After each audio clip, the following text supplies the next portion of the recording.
Bharat Ratna doctor Bhimrao Ambedkar को कोटि कोटि नमन। ये कार्यक्रम डॉक्टर भीमराव अंबेडकर के जीवन पर आधारित है, जहां भारत की जनता के प्रति उनके योगदानों को पूरी सजगता से चित्रित और रेखांकित करने का प्रयास है। कार्यक्रम में दिखाई गई घटनाएं लब्ध प्रतिष्ठ पुस्तकों से ली गई हैं। इस कार्यक्रम के जरिए चैनल की ओर से एक विश्वसनीय, सजग और सकारात्मक प्रयास है कि डॉक्टर बाबा साहेब भीमराव अंबेडकर के जीवन की संघर्ष यात्रा एवं गौरव गाथा पूरे आदर के साथ घर घर पहुंचे और उनके योगदानों से सभी संपूर्णता में परिचित और आह्लादित हों। करुणा, करुणा, क्या हुआ ये सब? क्या हुआ? दिखाओ। बहुत दर्द हो रहा है। रुको।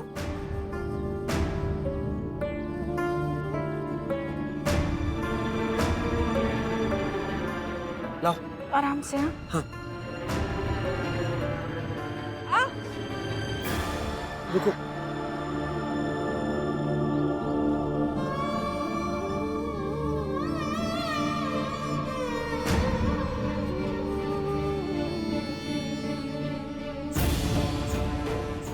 बस बहुत दुख रहा है। हाँ, रुको। बस करिए। हल्दी लगा देता हूँ।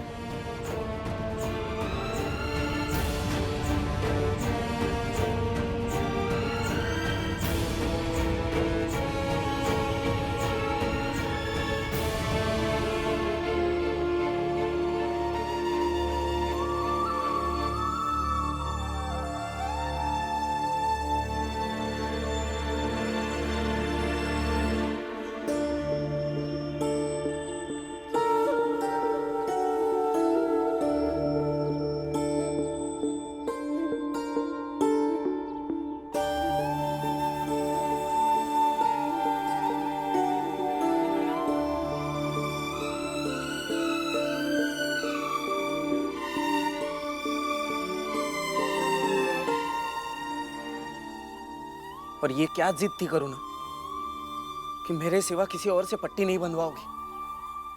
कितना खून बह गया। जो मेरे साथ हुआ उसके बाद मुझे बस मेरे पति से ही पट्टी बंधवानी थी, ताकि मेरे पति मेरे ये बहे खून और मेरे अपमान का अंदाजा लगा सके, वो भी सबके सामने।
देखिए शिशुपाल जी, बन गया आपका घर।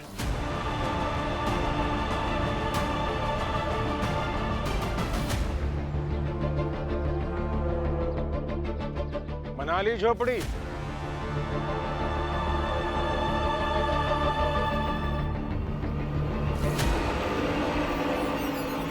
हाँ मेघनाथ जी,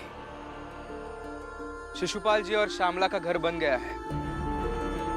अब आप दोनों को अपना लीजिए, इस घर को भी और अपने बेटे को भी। और दीजिए तरक्की और शांति का आशीर्वाद। हाँ हाँ, आशीर्वाद क्यों नहीं दूंगा, देना तो पड़ेगा। ये घर जो बनाया है तूने, और वैसे भी बाप हूं मैं तेरा, ऐसी शुभ बेला को ऐसे बेकार थोड़ी जाने दूंगा। इन सब के सामने दूंगा, ऐसा आशीर्वाद दूंगा कि ये सब भी जिंदगी भर याद रखेंगे।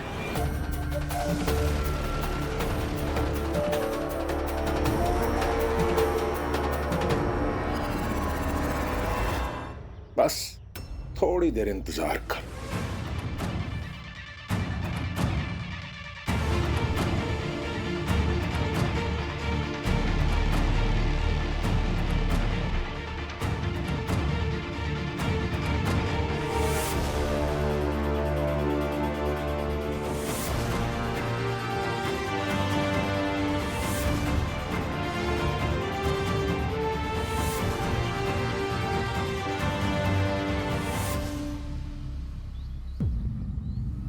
भीम और बाबा शिशुपाल की झोपड़ी बनाने गए ना, दिखाता हूँ आज, सब याद रखेंगे।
आशीर्वाद चाहिए था ना तुझे, तो मैं आशीर्वाद में ये अग्नि देता हूं।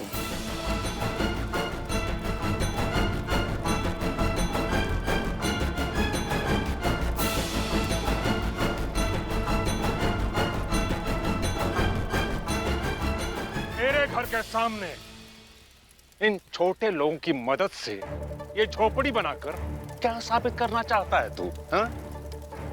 चुनौती दे रहा है मुझे, अपने बाप को, हमारे खानदान को और हम ऊंचे लोगों को। तो मैं मेघनाथ तेरा बाप तुझे इस चुनौती का अंजाम दिखाऊंगा।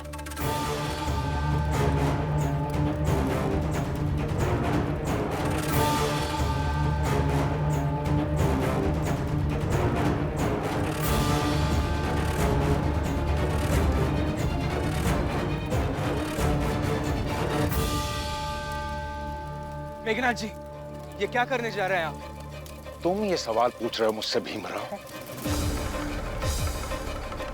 अरे तुमने तो अपनी जिंदगी में कई बार ऐसी मशाल से घरों को जलते हुए देखा होगा, और तुम्हें तो अनुभव होगा ना इस बात का कि जब लोग अपनी हैसियत भूल जाएं, तो उन्हें उनकी हैसियत याद दिलाने के लिए घर जला दिए जाते हैं।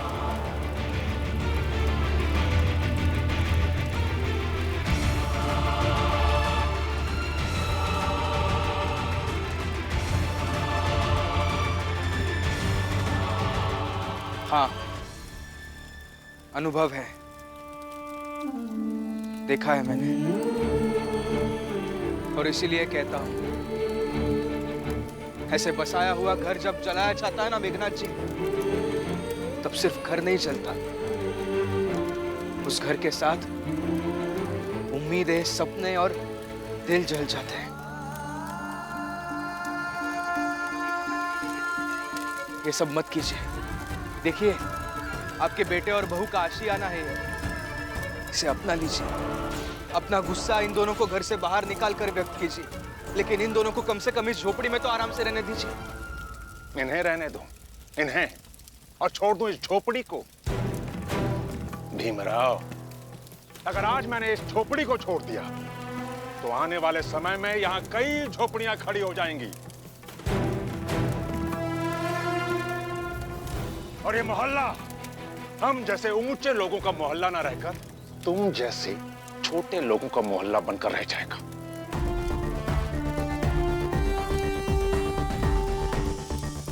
यहां की हर झोपड़ी हमारी नाकामयाबी और हमारी कमजोरी की मिसाल बनेगी, और ये मैं कभी होने नहीं दूंगा, जीते जी तो बिल्कुल नहीं।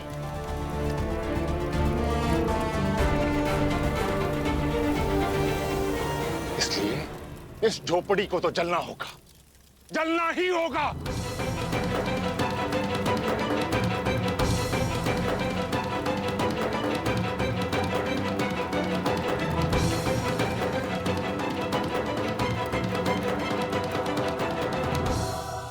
चाहे जो हो जाए मेघनाथ जी, लेकिन मैं ये झोपड़ी आपको जलाने नहीं दूंगा। मैं भी देखता हूं कैसे रोकते हो मुझे।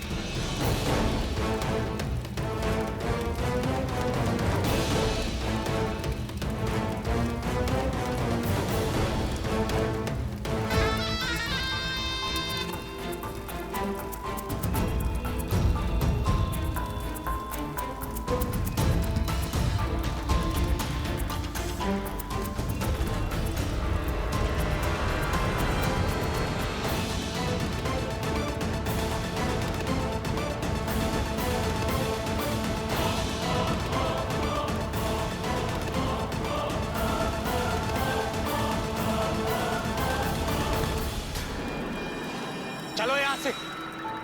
वहां रमा और लक्ष्मी ने मिलकर मेरी पत्नी का सर फोड़ दिया, और तुम यहाँ शिशुपाल का घर बना रहे हो। चलो मेरे साथ। क्या?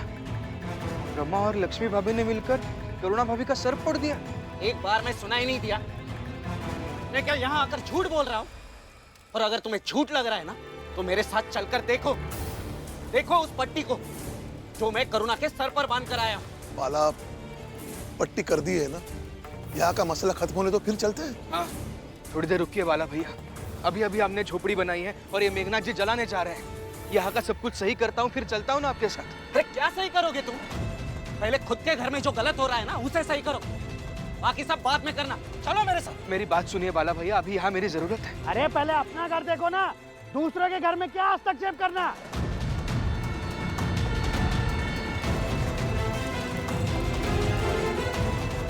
चलो यहाँ से तुम। आप मेरी बात समझने की कोशिश। चलो, यहाँ मेरी ज्यादा जरूरत है। अब बात तो क्यों नहीं सुन रहे? लो, ये भीमराव तो गया, अब देखता हूं कौन रोकता है मुझे। आज मेरे सर पे खून सवार है, जो भी सामने आएगा जिंदा जला डालूंगा। मेघनाथ जी, बेटे का अधूरा काम मैं पूरा करूंगा।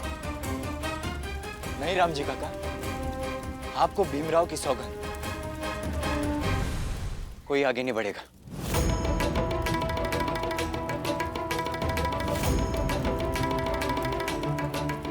और बाबा, आपको झोपड़ी जलानी ना तो जलाइए, लेकिन साथ में मुझे भी जलाना होगा।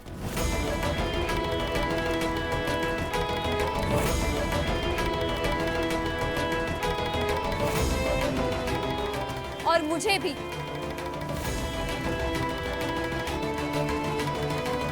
मगर तुम क्यों श्यामला?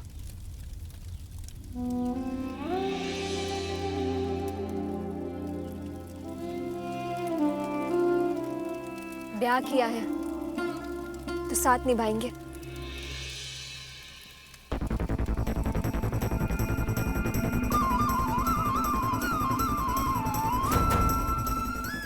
चलिए।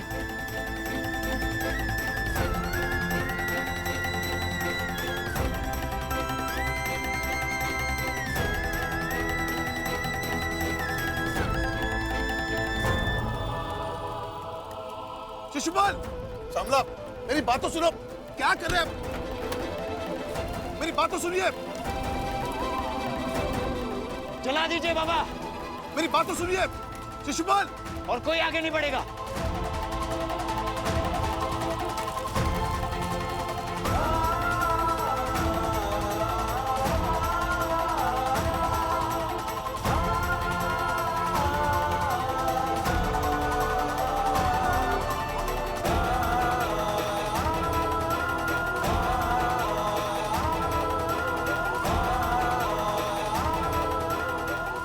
शिशुपाल, अगर तुझे ये लगता है कि तुम दोनों के झोपड़ी में छुप जाने से मैं तुम्हें छोड़ दूंगा, तो ये तेरी गलतफहमी है। आज समाज में एक नई मिसाल बनेगी कि ऊंचे लोगों के सम्मान की रक्षा के लिए मेघनाथ ने अपने ही बेटे को जिंदा जला दिया।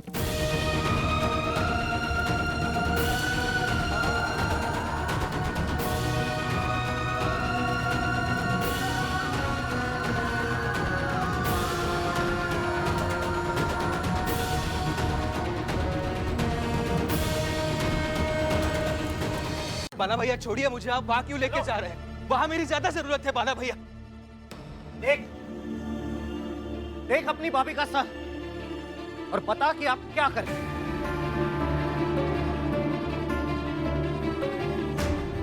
भाभी, भाभी आप ठीक तो है ना? देखिए भैया, मैं समझ सकता हूँ कि इन्हें ज्यादा लगा है, बहुत दर्द कर रहा होगा, लेकिन अभी ठीक लग रही है भाभी। सर पे पट्टी भी है ना, और अगर कुछ हो जाता है तो आप सब हो ना संभालने के लिए। लेकिन आप जानते हो कि मेरे वहां ना होते हुए वहां क्या हो रहा होगा? मेरे वहां ना होते हुए वो मेघनाथ जी झोपड़ी को आग भी लगा सकते हैं। आपने एक बार भी ऐसा नहीं सोचा, ऐसा नहीं समझा कि अभी मेरी वहां ज्यादा जरूरत है? अरे क्या नहीं समझा? हाँ? यहाँ तुम्हारी भाभी मर जाए तो मर जाए, लेकिन तुम्हारी दुनियादारी चलती रहनी जरूरी। कैसे समझाऊं मैं आप सबको?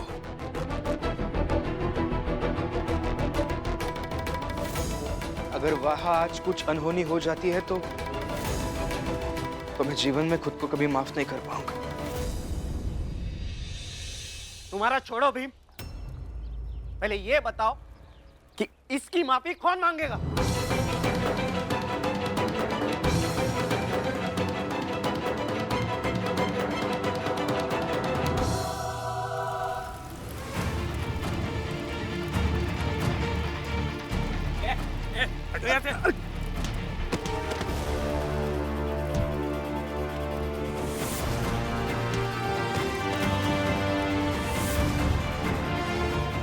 मेघनाथ जी, क्या कर रहे हैं आप? आप गलत कर रहे हैं।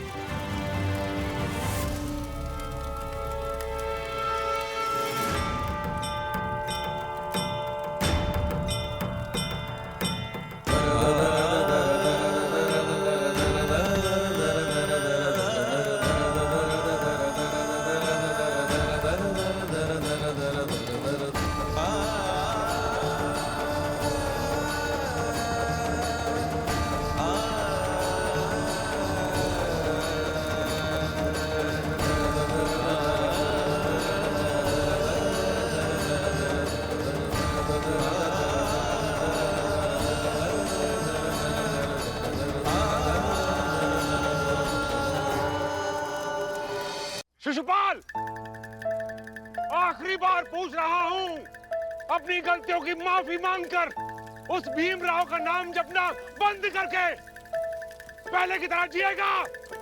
बोल।